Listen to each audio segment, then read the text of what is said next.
રામ રામ ખેડૂત મિત્રો, આપનું સ્વાગત છે મારી યુટ્યુબ ચેનલ ભારતીય ખેડૂત પર. આશા છે કે આપ સર્વ ખેડૂત મિત્રો મજામાં છો. તો ખેડૂત મિત્રો, આજે તારીખ છે 11/4/2023 ને શુભ વાર સોમવાર. તો જીરુની અંદર આજે જોરદાર ઉઠાપટક જોવા મળી. જે જીરું એક વખત 28,000 ને ફરી નીચું 26,000 સુધી ગયું, તેના વિશે વાત કરીશું. સાથે સાથે આજે જીરુના ભાવ વિશે પણ વાત કરીશું અને જીરુની અંદર હવે શું થઈ શકે છે તેના વિશે વાત કરીશું. જીરુની અંદર શું હવે ટૂંક સમય માટે નીકળી જવું કે રાખવું, તો વિડીયોની અંદર અંત સુધી બન્યા રહેજો. સૌપ્રથમ વાત કરી લઈએ આજે ઊંઝાની અંદર આવકોને ભાવ વિશે. તો ઊંઝાની અંદર આજે આવક છે જે 60,000 ગુણીની આવક થઈ છે. સાથે ભાવની વાત કરીએ તો સુપર વેસ્ટ ક્વોલિટીનું જીરું છે તે 3,750થી 7,000, મીડિયમ બેસ્ટ 5,200થી 5,300, લો ક્વોલિટી 5,000થી 5,200 અને હવાવાળા માલના 4,000થી 4,800 જોવા મળ્યા હતા. એક્સપોર્ટ ક્વોલિટી છે જે યુરોપ શોર્ટકટ છે તેના વિશે વાત કરીએ તો 5,700થી 5,850 સુધી આજે જોવા મળી હતી એક્સપોર્ટ ક્વોલિટી.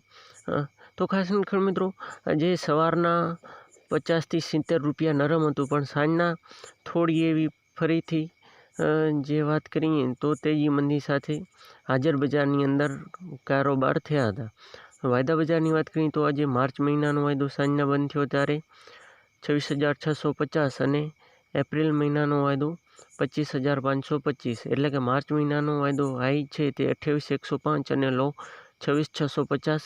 એપ્રિલ મહિનાનો વાયદો 26,540 અને લો છે તે 25,300 સુધી જતું જોવા મળ્યું હતું. એટલે કે માર્ચ મહિનાનો વાયદો છે તે હાઈ લેવલ 28,000થી રિવર્સલ આવેલ છે. એટલે કે જે જીરું છે તે ઘણા સમયથી કોશિશ કરી રહ્યું છે, પણ 28,000થી પ્લસ નથી જતું. 2 થી 3 વખત 28,000 સુધી જઈ અને ફરીથી પાછું આવી ગયું અને આજે પણ તેવી જ રીતના થયેલ છે. જે આજે 28,000 સુધી સવારના ગયેલ હતું. સવારના તેજી મંદી ચાલતી હતી, પણ બપોરના પછી અચાનક થોડી એવી સટ્ટાકીય રમતને કારણે છે જીરું છે તે 28,000 સુધી જતું રહ્યું.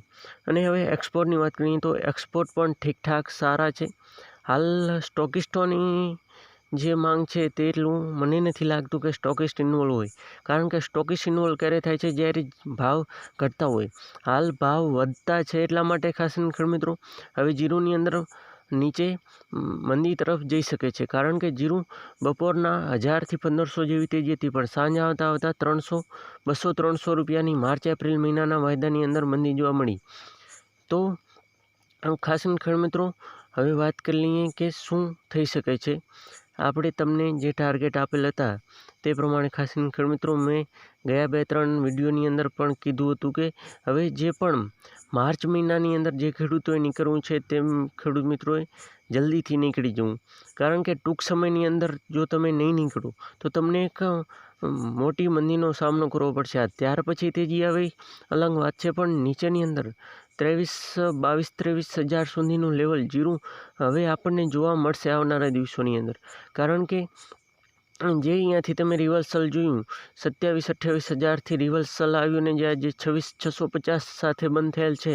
તો આવતીકાલે ભલે 1-2 દિવસ થોડી ઘણી તેજી રહે, પણ ત્યાર પછી જીરું છે તે હવે નીચે જ જવાનું છે. હાલ કોઈ ચાન્સ નથી, કારણ કે જીરુની આવક છે જે 60,000 ઊંઝાની અંદર થયેલ છે. સાથે સાથે હવે 3 થી 4 દિવસની અંદર રાજસ્થાનની આવકો પણ ધીરે ધીરે વધવા માંડશે.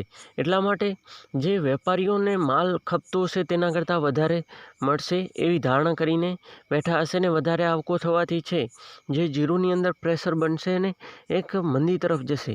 તો જે પણ ખેડૂત મિત્રોએ ટૂંક સમયની અંદર પૈસાની જરૂર હોય અને જે પણ ખેડૂત મિત્રોએ નીકળવું હોય તે જલ્દી કરવું, કારણ કે નકે પછી જો 22,000-23,000 સુધી જતું રહેશે તો તમારે એક ખોટ લઈને પણ તમારે પૈસાની જરૂર હશે તો નીકળવું પડશે, અને જશે તેવું પણ હાલ લાગી રહ્યું છે, કારણ કે દરેક ફંડામેન્ટલ તેવી જ રીતના છે.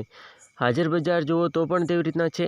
આજે વાયદાની અંદર પણ તમે જોયું તેવી રીતના આવકો જુઓ, સાથે સાથે ચાઇનાની અંદર વાવેતર જુઓ, પછી હાલ એક ફિશનો રિપોર્ટ આવ્યો તેની અંદર તે બધા કારણોથી ખાસ ખેડૂત મિત્રો માર્ચ મહિનાની અંદર આટલી તેજી ન હોય, પણ જે ખેડૂતોના ભાગે હાલ એક માવઠું અને જે કેરી ફોરવર્ડ સ્ટોક ઓછું હોવાથી આ સાલે માર્ચ મહિનાની અંદર તેજી છે. નકર ગયા જે સ્ટાર્ટિંગથી વાયદો ચાલુ થયું ત્યારથી તમે જોશો તો માર્ચ મહિનાની અંદર કોઈ પણ રીતે તેજી હોઈ ન શકે, કારણ કે માર્ચ મહિનાની અંદર પૂરેપૂરી આવકો થતી હોય છે. જીરું નવું નીકળતું હોય છે ને એકદમ ફૂલ જોશથી નવી આવકો થતી હોય છે.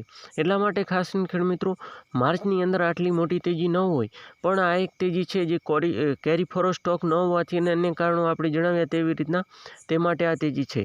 તો ખાસ ખેડૂત મિત્રો સ્ટોકિસ્ટો છે તે ક્યાંથી ઇન્વોલ્વ થઈ શકે છે તેના વિશે આપણે નેક્સ્ટ વિડીયોમાં વાત કરીશું. આ વિડીયોની અંદર આટલું જ. જો તમારે નીકળવું હોય તો હજી પણ ખાસ ખેડૂત મિત્રો 1-2 દિવસની અંદર તમે રાહ જોઈ શકો છો. હું કોઈને પર્સનલી સલાહ નથી આપતો. આગળ જતાં પણ હજી તેજી થઈ શકે છે. માર્ચની અંદર તમારે પૈસાની ન જરૂર હોય તો આગળ પણ મોટી તેજી થઈ શકે છે. તે કેવી રીતના ખબર પડશે? જો જીરુની આવકો ધીમી ગતિએ હવે 65થી 70+ ન જાય તો જીરુની અંદર એક સારી એવી આગળ જતાં આપણને તેજી જોવા મળી શકશે. બાકી જો 1 લાખ સુધી જીરુની આવક થઈ તો પછી તેની અંદર મોટી તેજીની કોઈ ધારણા રાખવી નહીં. તો ખાસ ખેડૂત મિત્રો તેના વિશે પણ આપણે વિડીયો માહિતી આપીશું. પણ જે ખેડૂત મિત્રો માર્ચ મહિનાની અંદર નીકળવું હોય તે ખેડૂત મિત્રો હાલ એક સારો મોકો છે. આગળ જતાં માર્ચ એન્ડિંગની અંદર કે તેની અંદર તેજી થઈ શકે છે. બાકી હાલ કોઈ મોટી શક્યતા લાગતી નથી. તો ખાસ ખેડૂત મિત્રો મારી આ એક સલાહ રહેશે. આની અંદર પછી ખેડૂતનો માલ છે, ખેડૂતને નક્કી કરવાનું હોય છે, ખેડૂત ઉપર હોય છે કે શું કરવું શું ન કરવું. અને ખાસ ખેડૂત મિત્રો આપણે મંદીની અંદર વેચવું નહીં અને તેજીની અંદર જે છે તે નીકળી જવું. આ એક વાતનું ખાસ ધ્યાન રાખવું. જ્યારે 22,000 થાય ત્યારે આપણે પછી વેચીએ તો તેની અંદર એક પ્રોબ્લેમ થાય, આપણને નુકસાન આવે. પણ હાલ તેજી છે, હાલ નીકળી જઈએ તો આપણને 2-5 હજારનો ફાયદો થાય. આવનારા દિવસોમાં હવે નીકળવું જ છે. તો ખાસ મિત્રો આ વિડીયોની અંદર આટલું જ. પછી તમારા ઉપર છે શું કરવું ન કરવું. હું એક માત્ર સલાહ આપી શકું છું. મેન વાત, હું કોઈને પર્સનલી એડવાઇસ નથી આપતો કે રાખવું કે વેચવું. માત્ર એક સલાહ આપું છું, પછી તમારા ઉપર છે. હવે વાત કરી લઈએ સૌપ્રથમ ભાવની. તો ભાવની વાત કરીએ તો આજે હળવદ 4,800થી 5,695, સાવરકુંડલા 4,100થી 5,600, મોરબી 4,500થી 5,220, જેતપુર 4,350થી 5,290, જામજોધપુર 4,600થી 5,251, બાબરા 4,255થી 5,325, અમરેલી 3,430થી 5,650, જસદણ 4,000થી 5,200, જૂનાગઢ 4,500થી 5,210, રાજકોટ 4,600થી 5,200, ભેસાણ 3,500થી 5,060, ગોંડલ 4,000થી 5,060, 5,160 જામનગર 3,000થી 5,390 અને ભાવનગર 4,006થી 5,418. તો ખાસ ખેડૂત મિત્રો આ હતા આજે ગુજરાતના ટોટલ માર્કેટ યાર્ડની અંદર આવક. તો ખાસ ખેડૂત મિત્રો આ વાત રહી આપણે જીરું વિશે. તો ખાસ ખેડૂત મિત્રો ફરીથી ડિસ્ક્લેમર કે આની અંદર હું કોઈને પણ પર્સનલી ખરીદ કે વેચાણની સલાહ આપતો નથી. જે પ્રમાણે મને લાગ્યું તે પ્રમાણે તમને માહિતી મળે અને તમને થોડું ઘણું નફો થાય એટલા માટે ખાસ ખેડૂત મિત્રો આ વિડીયો છે. તો આ વિડીયોની અંદર આટલું જ. જય જવાન જય કિસાન, ભારત માતા કી જય. ડિટેલથી વિડીયો 2024 માટે એક વિડીયો મૂકેલ છે અને આવનારા દિવસોમાં પણ આવશે. આભાર.